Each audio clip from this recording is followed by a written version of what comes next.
A veces hay historias que a simple vista no dicen mucho, pero que en el fondo esconden una lección enorme sobre eso que llamamos progreso y sus verdaderas consecuencias. La que vamos a explorar hoy es una de esas. Se titula Las vías del escarmiento. Y bueno, todo esto arranca con una pregunta que la verdad es casi una paradoja. Si esta tierra hoy nos parece hostil, súper árida, ¿qué paraíso fue el que encontraron aquí sus primeros habitantes? A ver, vamos a tratar de descifrar este misterio juntos.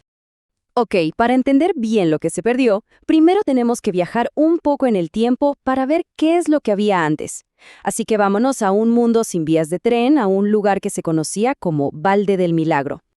Miren, la verdad es que el contraste es brutal. Creo que esta comparación lo deja más que claro. Por un lado teníamos el Milagro original, un lugar húmedo, lleno de bosques, un auténtico paraíso para la ganadería. La vida, digamos, fluye en sintonía con el entorno. Y del otro lado, pues, la actualidad. Un paisaje casi desértico, dependiente económicamente, donde vivir es una lucha constante.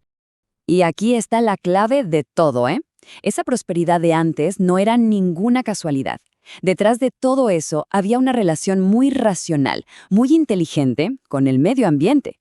La ganadería extensiva funcionaba también porque era una forma de generar riqueza que usaba lo que el lugar ofrecía, pero sin destruirlo.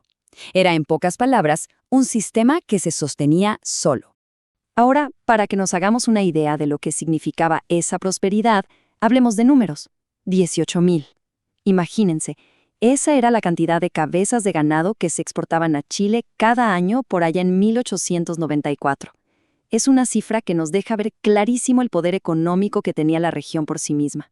Y claro, justo en medio de toda esa prosperidad, de repente apareció en el horizonte la gran promesa de la modernidad, el famoso caballo de hierro, el ferrocarril. Si vemos las fechas, la historia se cuenta sola. Es revelador. El primer tren llega en 1907, y ese día, simbólicamente, es el principio del fin para el viejo Valde del Milagro. Sí, hubo un momento como un espejismo en 1911 en que pareció que todo funcionaba junto cuando se empezó a llevar ganado en tren. Pero ese espejismo duró poquísimo. Para 1933, los titulares de los periódicos eran terribles. Hay hambre en Milagro. El paso de un modelo que funcionaba a uno de dependencia fue increíblemente rápido. Y aquí es donde la cosa se pone irónica, ¿no? La gran paradoja de todo esto. Al ferrocarril lo recibieron con una alegría tremenda, como un avance increíble. Nadie se imaginó que en realidad era un símbolo del progreso ajeno.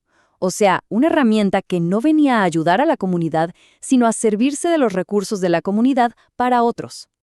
Pero bueno, el golpe a la economía fue solo una cara de la moneda.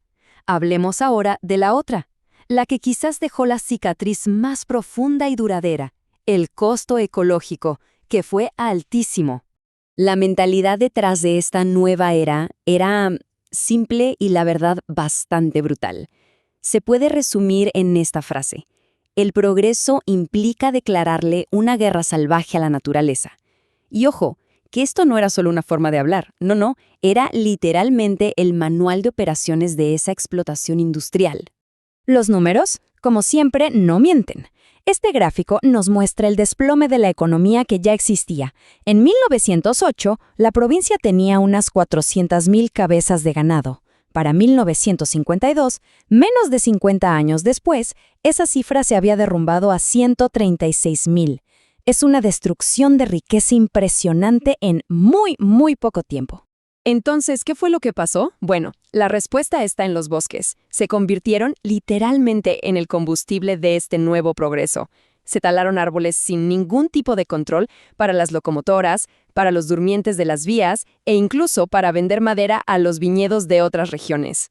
Y esto, claro, desató una reacción en cadena terrible. Se perdió la vegetación, el suelo se empezó a erosionar y, como vamos a ver, hasta el clima comenzó a cambiar. Y lo más fuerte es que esto no es algo que decimos ahora mirando hacia atrás. No. Ya en 1917, un ingeniero llamado Pedro Bazán lo advirtió con una claridad que casi asusta. Han desaparecido los árboles y también las lluvias. La conexión entre quitar los árboles y la sequía era obvia para el que quisiera verla. El daño al medio ambiente fue tremendo, sí. Pero es que el ferrocarril también alteró algo igual de importante, la geografía humana. Redibujó el mapa social por completo. Y no fue por accidente. A ver, para entender esto tenemos que hablar de un concepto que suena medio académico, pero que en el fondo es muy sencillo, la geografía voluntaria. ¿Qué significa? Pues básicamente es reorganizar un territorio a la fuerza, no para que la gente que vive ahí esté mejor, sino para que les sirva un interés económico que viene de afuera. Es como corregir los lugares donde la gente se asentó naturalmente porque resultan inconvenientes para el negocio. Y miren, la prueba más clara es este mapa antiguo. Fíjense bien en el trazo de la vía. ¿Ven cómo esquiva a propósito los pueblos históricos importantes, como Olpas, Catuna o Ambil? Justo los que estaban cerca del agua y de las tierras más fértiles. La conclusión es bastante obvia. La ruta no se diseñó para conectar a la gente, sino para sacar los recursos de la forma más rápida y barata posible. Y claro, el resultado de esto fue una reorganización social a la fuerza. Donde paraba el tren, así, en medio de la nada, empezaban a brotar pueblos nuevos, artificiales, que se construían alrededor de las estaciones. Y estos nuevos centros fueron como imanes. Chuparon a la población y le quitaron toda la vida a las comunidades de siempre, que poco a poco se fueron quedando abandonadas. Bueno, llegamos al final de este recorrido. Y la pregunta es, después de todo esto, ¿qué quedó?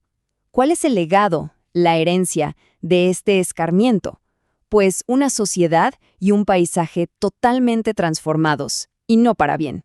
La historia de Milagros se puede contar como si fuera una obra de teatro en 3 actos. El primer acto, una época de prosperidad real, autosuficiente, donde la riqueza se creaba y se quedaba en el lugar. El segundo acto, la era del progreso extractivo, que dependía al 100% del tren y de la madera. Y el acto final, cuando ya no había más árboles que cortar, es el de la subsistencia artificial, dependiendo casi por completo del empleo que da el Estado. Pero este cambio no fue solo de dinero, transformó la identidad misma de la gente. Pensemos en esto. El habitante de antes era un productor, un ganadero independiente, dueño de su trabajo y de su tiempo. Su creatividad y su esfuerzo se convertían en riqueza para su propia comunidad. El nuevo habitante, en cambio, se convirtió en un obrero, un asalariado con tareas repetitivas, y su trabajo generaba ganancias que se iban muy, muy lejos. Y esa es la gran trampa de este modelo, ¿no? El propósito del ferrocarril estaba atado a un recurso que se acaba, los bosques. Una vez que se agotaron, el tren perdió su razón de ser. Y lo que dejó atrás fue un vacío, una sociedad a la que le arrancaron su motor económico original, pero sin darle nada sustentable a cambio. Al final, la historia de Milagro es mucho más que la crónica de un solo pueblo. Es un caso de estudio que nos obliga a hacernos una pregunta fundamental y que hoy es más relevante que nunca. ¿Qué cicatrices dejan las vías del progreso cuando el destino de una tierra y su gente no está en sus propias manos?